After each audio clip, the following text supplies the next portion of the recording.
اعوذ باللہ من الشیطان الرجیم بسم اللہ الرحمن الرحیم۔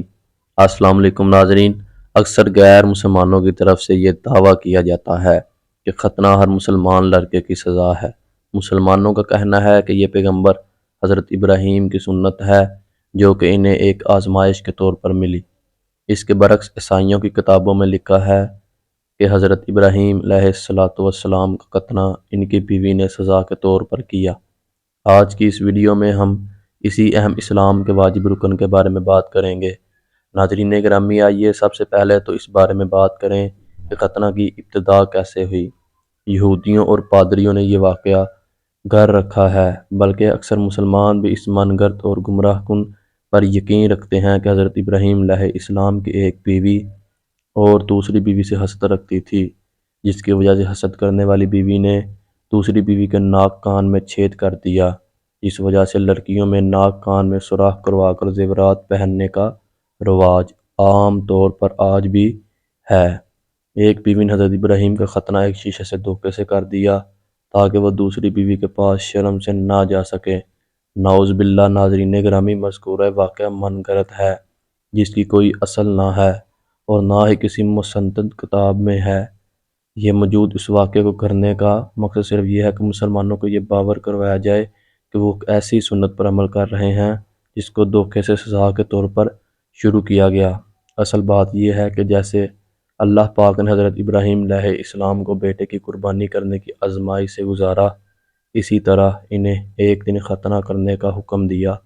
اللہ پاک نے وحی کے ذریعے سے صحیح مسلم حدیث نمبر 2370 اور بخاری کی حدیث نمبر 3356 میں روایت ہے کہ رسول اللہ صلی اللہ علیہ وآلہ وسلم نے فرمایا، حضرت ابراہیم علیہ السلام نے اپنا ختنہ خود ایک بسولے سے اسی سال کی عمر کی روایت کے مطابق جب اللہ پاک نے وحی نازل فرمائی تو اس وقت حضرت ابراہیم علیہ السلام ایک کھلے میدان میں موجود تھے، چونکہ حضرت ابراہیم علیہ السلام کے بارے میں یہ مشہور ہے کہ آپ اللہ کے حکم کی تعمیل میں بہت جلد کیا کرتے تھے۔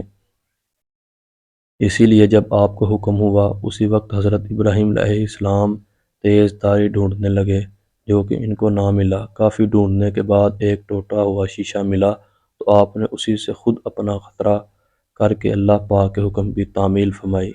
بعض منکرین حدیث نے اس حدیث پر بھی اعتراض کیا جو کہ ان کی حماقت کی دلیل ہے۔ جب ایک انسان خودکشی کر سکتا ہے، خود اپنے ہاتھ سے اپنی گردن کاٹ سکتا ہے، تو حضرت ابراہیم علیہ السلام کا خود شیشے یا بسورے سے ختنہ کر لینا کون سا کوئی تعجب کی بات ہے؟ اور اسی سال کی عمر میں ختنے پر اعتراض کرنا بھی حماقت، جبکہ حکم الہی ہوا اس کی تعمیل کی گئی۔ ناظرین گرامی، حضرت ابراہیم علیہ السلام سے پہلے انبیاء تو ختنہ ہونے اور ناف کٹ ہونے کی حالت میں بطور اعزاز و کرام کے پیدا ہوتے رہے، اور اس کی باقاعدہ عمومی سنت ہونے کی ابتدا حضرت ابراہیم خلیل اللہ علیہ السلام کے دور سے ہوئی۔ آپ نے خود اپنا ختنہ فرمایا اور پھر اس کے بعد اپنے بیٹے حضرت اسماعیل کا ختنہ 13 سال کی عمر میں کیا۔ روح البیان میں علامہ ابن حجر عسقلانی لکھتے ہیں کہ سب سے پہلے ختنہ کرنے والے انسان حضرت ابراہیم ہیں، جنہوں نے خود ایسے شیشے سے اللہ کے حکم کی تعمیل میں ختنہ کیا۔ اسی طرح فتح الباری میں روایت ہے کہ ختنہ کرنا سنت موقدہ ہے۔ سب سے پہلے ختنہ حضرت ابراہیم علیہ السلام نے اپنا خود ختنہ اپنے ہاتھوں سے کیا، اور عربوں میں بھی یہ سنت ابراہیم رائج رہی، یہاں تک کہ رسول اللہ صلی اللہ علیہ وآلہ وسلم کی بعثت ہوئی تو آپ صلی اللہ علیہ وآلہ وسلم نے بھی اس سنت پر انہیں برقرار رکھا اور اسے مذہبی شاہراہ میں شامل فرما لیا۔ مسلمان مذہب کے احکامات کی تعمیل کرتے ہوئے صدیوں سے بچوں کے ختنے کرتے چلے آ رہے ہیں، لیکن مغرب صدیوں تک اس کا انکار کرنے کے باوجود کے بعد اب بالآخر جدید سائنس کے سامنے آنے پر ختنوں کی اہمیت ماننے پر مجبور ہو گیا ہے۔ طویل ترین تحقیقات مکمل ہونے کے بعد اچانک مغربی سائنسدانوں کو ختنوں کی اہمیت کا اس قدر احساس ہوا کہ امریکی کے صفی اول کے ادارے برائے صحت نے دسمبر میں جاری کردہ ہدایات کے مسودے میں ہر لڑکے کے لیے ختنہ لازمی قرار دینے کی تجویز دے دی۔ اس ادارے کا کہنا ہے کہ ختنے نے بچوں کو پیشاب، کنارے انفیکشن، جنسی بیماریاں اور کینسر کے خطرات سے بھری ہوئی جلد اسے محفوظ رکھتی ہے۔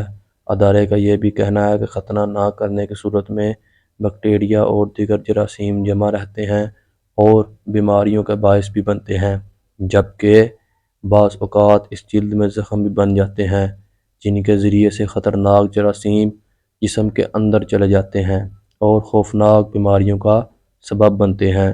ادارے نے ایک اہم بات یہ بھی بتائی کہ جن مردوں کے ختنے نہیں ہوتے وہ جراثیم کو شریک حیات میں منتقل کر کے ان میں کینسر کا سبب بھی بنتے ہیں۔ متعدد اطرافات اور کچھ حلقوں کی طرف سے مخالفت کے باوجود ادارے نے کہہ دیا ہے کہ ختنوں کے فوائد کے بارے میں اس قدر واضح ہے کہ ان کا انکار کرنا ممکن نہیں رہا۔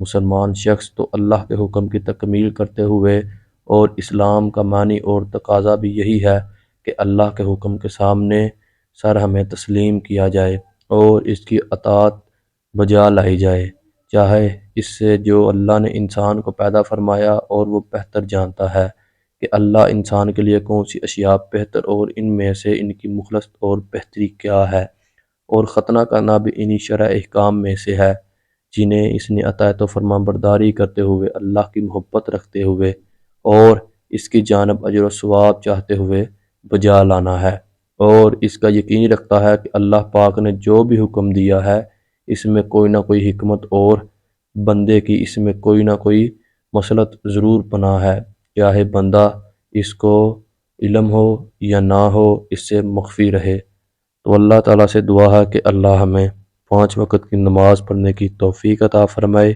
آمین۔ ملتے ہیں اگلی ویڈیو میں۔ اللہ حافظ۔